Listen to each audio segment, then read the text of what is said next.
Hello दोस्तों, कैसे हैं आप सभी लोग? आप सभी लोगों का मैं मनोज कुमार बहुत-बहुत स्वागत करता हूं आपके अपने चैनल मनोज कुमार 2.0 पर।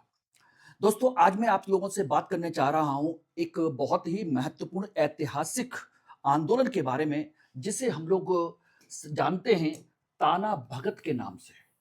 एक ऐसा आंदोलन जो रियली में गांधी के आंदोलन को भी पीछे छोड़ देता है। एक ऐसा आंदोलन जो छोटी जगह से आदिवासी लोगों के बीच में से शुरू हुआ, जिसने ब्रिटिश सरकार की नींव हिला दी। एक ऐसा आंदोलन जिसने पूरे स्वतंत्रता संग्राम में अपनी जबरदस्त भूमिका निभाई। सोचिएगा, बिल्कुल शुरू से लेकर के देश की आजादी तक कंधे से कंधा मिलाकर और किसी भी लेवल पर किसी से कोई कम नहीं। ऐसा आंदोलन जिसे इतिहास में लोगों ने भुला दिया। हकीकत में ऐसे लोग, ऐसे आंदोलन जिन्होंने प्रकृति से लेकर के देश की आजादी के बीच में अपना समन्वय स्थापित किया। ऐसा आंदोलन जिसने धर्म और समाज सारी चीजों को साथ लेकर के चला। बात आती है कि इस समय इस आंदोलन की फिर से चर्चा क्यों है? इस समय बहुत तेजी से ये चर्चा में उठा है, बहुत तेजी से इसकी चर्चा इस समय चली है। तो मैं उसी संदर्भ में आज इसके सभी पहलुओं पर चर्चा करूंगा कि आखिर इस समय इसकी चर्चा क्यों है और ये इतिहास के संदर्भ में किस प्रकार से उभर के आया था, ये आंदोलन था क्या, कहां पर था, किस तरीके से आंदोलन आया, इसने देश की आजादी में, राष्ट्रीय आंदोलन में गांधी के साथ में या गांधी के विरोध में किस तरीके से अपनी भूमिका निभाई, किस प्रकार से गांधी के आंदोलन को प्रभावित किया या गांधी के आंदोलन से प्रभावित हुआ। यस, ऐसा आंदोलन जो जनरली आपको किताबों में शायद एक दो लाइन में कहीं मिलता हो, लेकिन अगर वही एग्जाम में क्वेश्चन पूछ लिया जाए तो आप हिल जाएंगे। इसलिए ध्यान से सुनिएगा, पूरा वीडियो देखिएगा। जिन लोगों ने अभी तक वीडियो मेरा अब नहीं देखा है, मेरा कोई भी वीडियो चैनल सब्सक्राइब नहीं किया है, तो उस चैनल को सब्सक्राइब कर लीजिए। लेकिन ध्यान रखिएगा, इस वीडियो को लाइक, शेयर और सब्सक्राइब जरूर कीजिएगा, जिससे कि सभी लोगों तक बेहतरीन तरीके से ये सारी चीजें जा सके। ओके, तो चलिए इसमें हाल फिलहाल में चर्चा में क्यों आया। देखिए, अभी इस समय आप अच्छे तरीके से समझ रहे हो कि देश की जो सरकार है, पूरे भारत में विकास के लिए बहुत सारी परियोजनाएं चला रही है, खासकर आधारभूत संरचना को लेकर के।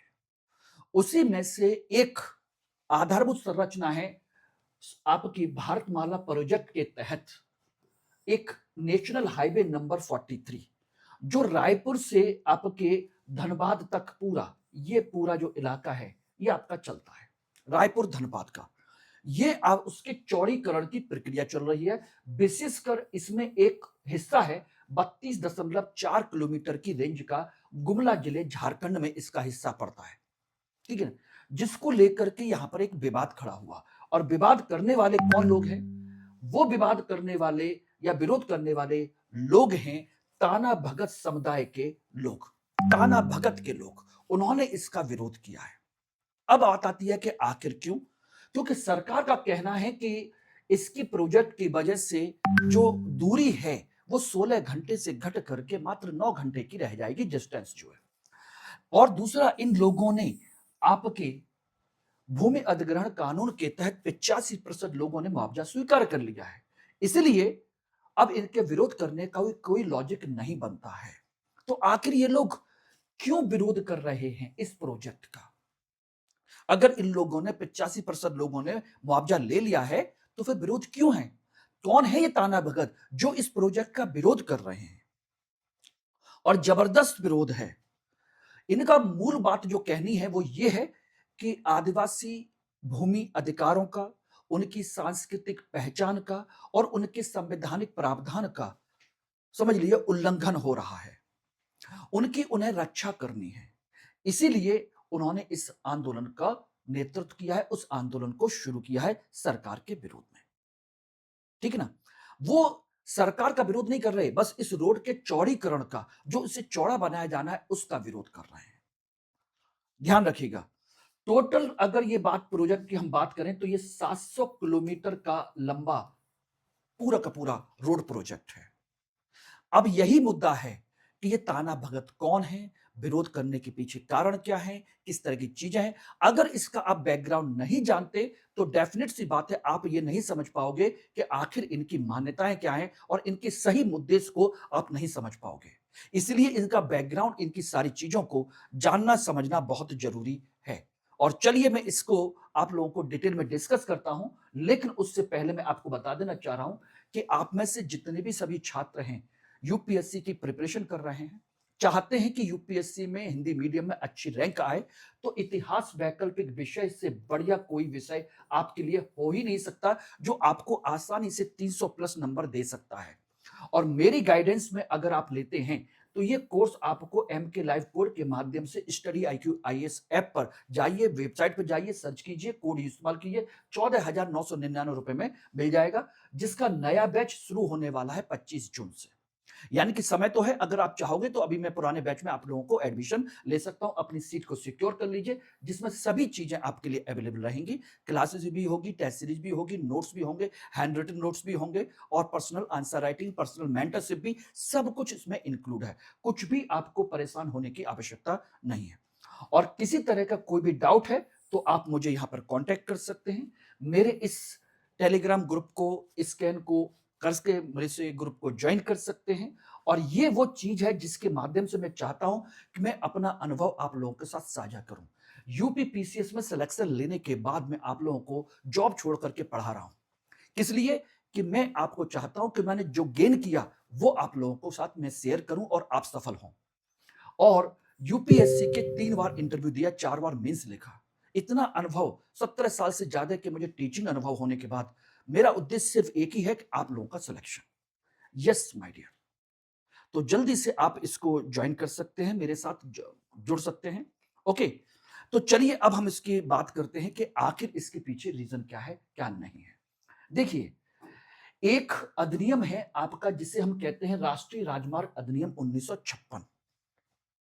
राष्ट्रीय राजमार्ग अधिनियम 1956, उसके तहत सरकार का यह कहना है कि 85% प्रभावित लोगों ने मुआवजा ले लिया है और उसके तहत राष्ट्रीय विकास के लिए हमें यह जमीन आवश्यक है और इसके तहत 85% लोग इसका मुआवजा ले चुके हैं। मुआवजा ले चुके हैं। ठीक है भाई, ले चुके होंगे, बिल्कुल सही बात है। इस एक्ट के तहत यह बिल्कुल प्रावधान है कि 85% मुआवजा ले लेते हैं राष्ट्रीय विकास के तहत, तो सरकार भूमि अधिग्रहण करेगी। 15% लोग माने या ना माने, डजंट मैटर। ये हमारे भूमि अधिग्रहण कानून में और इस कानून के तहत ये सारी व्यवस्था है। बात आती है कि आखिर ताना भगत लोगों ने इसके विरोध करने के पीछे अपना कारण क्या दिया है। उस कारण को जानना समझना बहुत जरूरी है।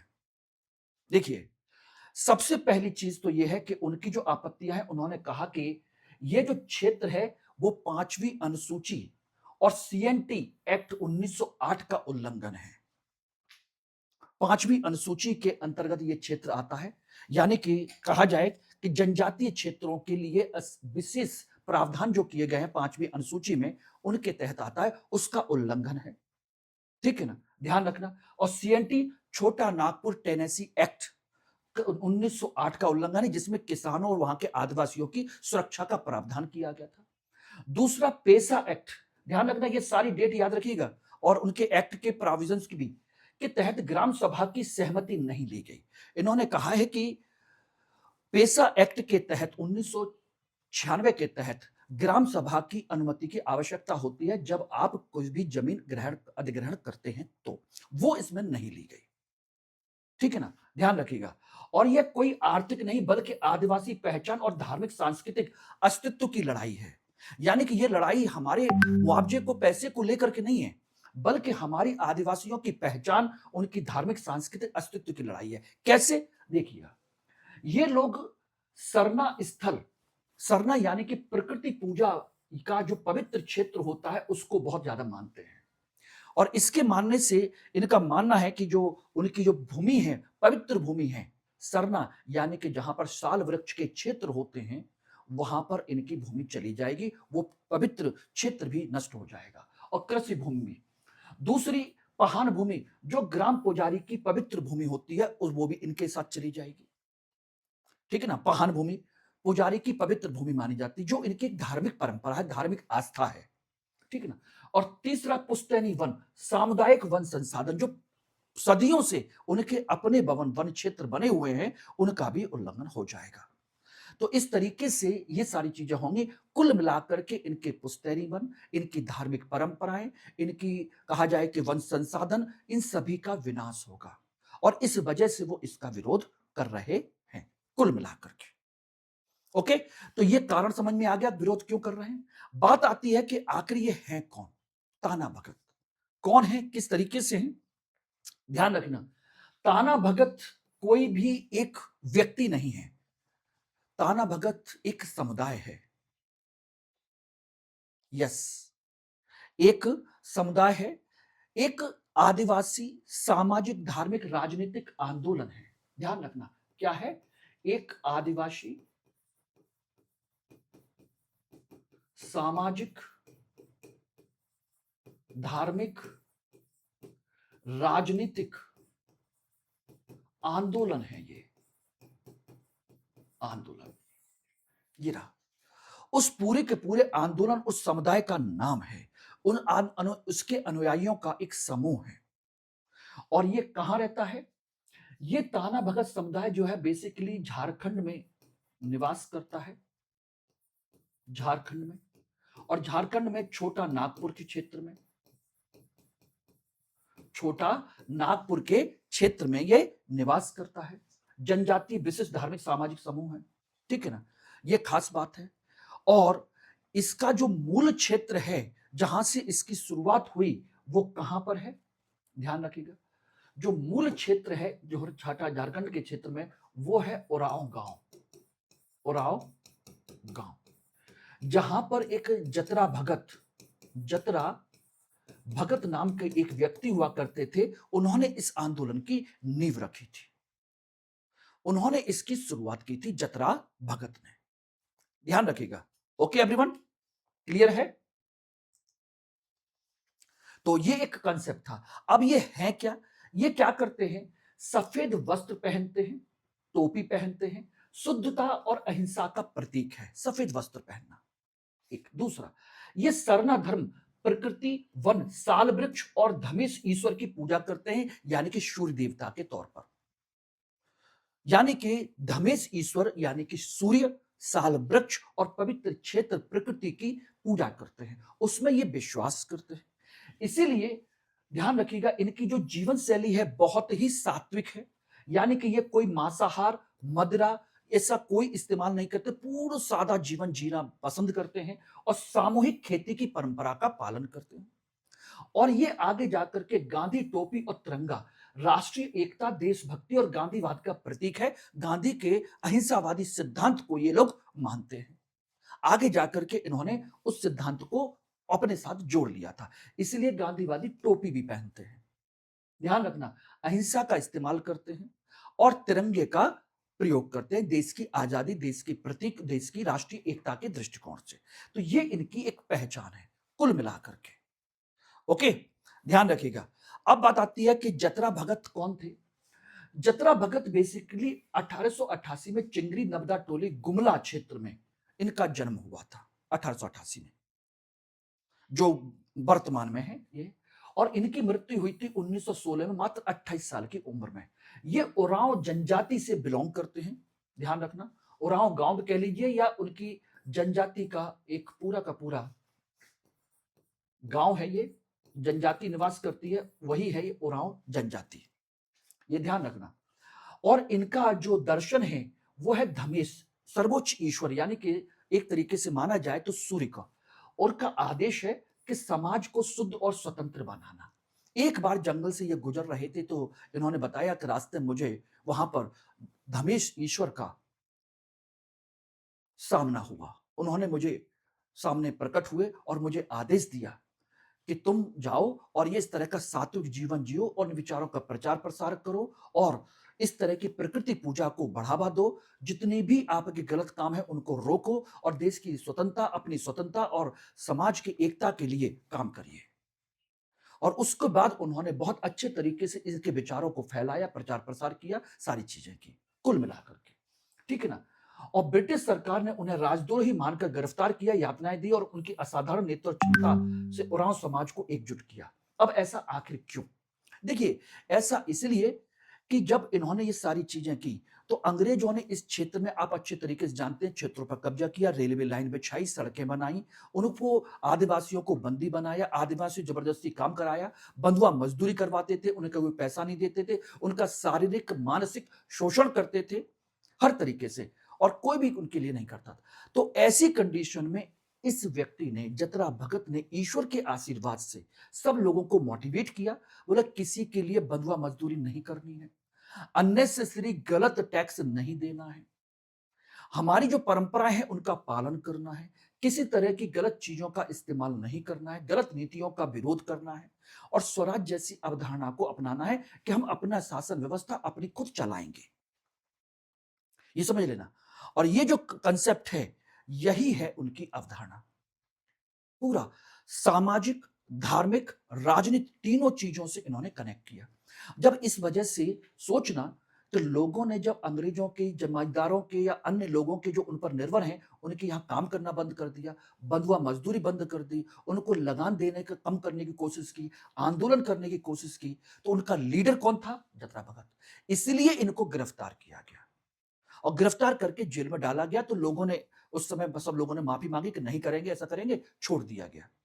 लेकिन उसके बाद सोचिए, ये आंदोलन उन्होंने सोचा कि बंद हो जाएगा, आंदोलन और तेजी से बढ़ा, और तेजी से, और तेजी से बढ़ने के बाद समझ लीजिए और विशाल स्तर पर फैलता चला गया उनकी इस अवधारणा को लेकर के।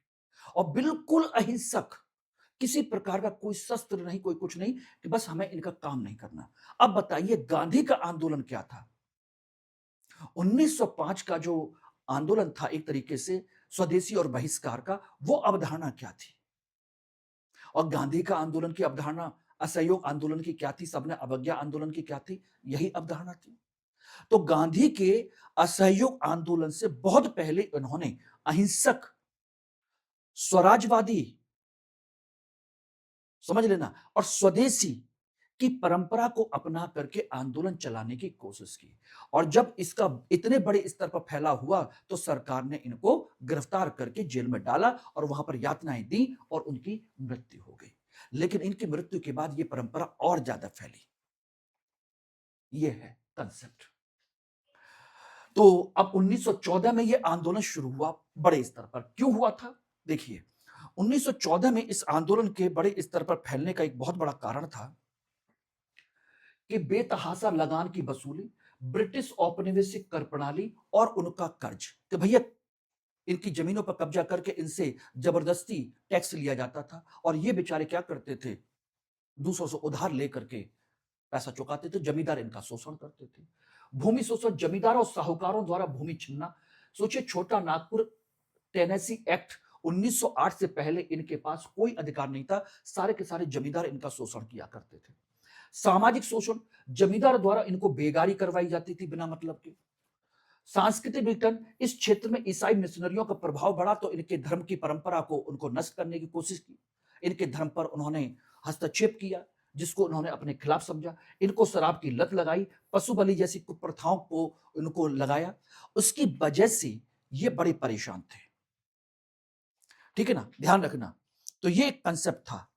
पशुपली जैसी कुप्रथाएं हैं, सारी चीजें हैं, सामाजिक शोषण है, भूमि शोषण है, आर्थिक संकट है, ये सारी चीजें उस समय फैली, जिसके विरोध में ये आंदोलन शुरू हुआ। आंदोलन की शुरुआत हुई 1914 से। एक रात को जतरा भगत को धमेश ईश्वर का क्या हुआ? ओरांव क्षेत्र में ही, जो ओरांव के सबसे बड़े देवता माने जाते हैं, सूर्य देवता माने जाते हैं, उनका प्रकट होना। और उन्होंने आदेश दिया उनको कि अपने समाज को शुद्ध और स्वतंत्र बनाओ। और उन्होंने अपने अनुभव से, अपनी वक्ता शैली से लोगों को अपने साथ जोड़ा, अपने साथ जोड़ा। और इस तरीके से ताना भगत आंदोलन 1914 से शुरू हुआ, यानी गांधी के चंपारण सत्याग्रह से भी 3 साल पहले। यानी कि आदिवासियों ने मुख्य आंदोलन से पहले सत्याग्रह, स्वराज और अहिंसा की परंपरा को बहुत पहले ही अपना लिया था, बहुत पहले। उन्होंने अपने व्यवहार में उतार लिया था। आदिवासियों का ऐसा आंदोलन आपने नहीं देखा होगा। बिल्कुल अनोखा आंदोलन है। आदिवासियों का आपने आंदोलन देखा होगा कैसा, बिरसा मुंडा वाला हथियार लेकर के, सिद्धू कान्हू वाला हथियार लेकर के, हो उलुगुलान जैसे बहुत सारे आंदोलन हैं हथियार लेकर के, लेकिन यह पूरी तरह अहिंसक और सत्याग्रह और स्वराज वाला आंदोलन है। ये समझ लेना। और इसमें 3 चरणों में ये आंदोलन शुरू हुआ था। पहला चरण 1916 तक चलता है, जिसमें धार्मिक और सामाजिक सुधार पर बल दिया गया। शराब, मांस, पशु बलि का त्याग, एकेश्वरवाद यानी कि धमेश ईश्वर की पूजा पद्धति, उनकी आराधना और उनकी शुद्धता पर बल देने की परंपरा शुरू की गई। एकेश्वरवाद। ऐसे में हजारों लोग उनके अनुयायी बने। दूसरा चरण चला 1914 से लेकर के 1919 तक, यानी 1916 के बाद 1919 तक, जो राजनीतिक विद्रोही स्वर है। ब्रिटिश करों और लगान का इन्होंने बहिष्कार किया। बेगार करने से इन्होंने इनकार कर दिया। गांधी से पहले स्वराज की इन्होंने मांग की कि हमारा अपना स्वराज होना चाहिए।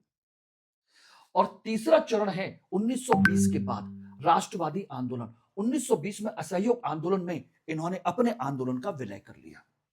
कांग्रेस के अधिवेशनों में और 1942 के भारत छोड़ो आंदोलन में सक्रिय भागीदारी निभाई। सोचिए, कांग्रेस के जितने भी अधिवेशन हुए 1920 के बाद, उनमें ताना भगत समुदाय के लोगों को बुलाया जाता था कि आप भी इसमें पार्टिसिपेट करिए। उनके लोगों को बुलाया जाता था और वो उनके दल के जो प्रतिनिधि होते थे वो जाकर के वहां पर भागीदारी किया करते थे।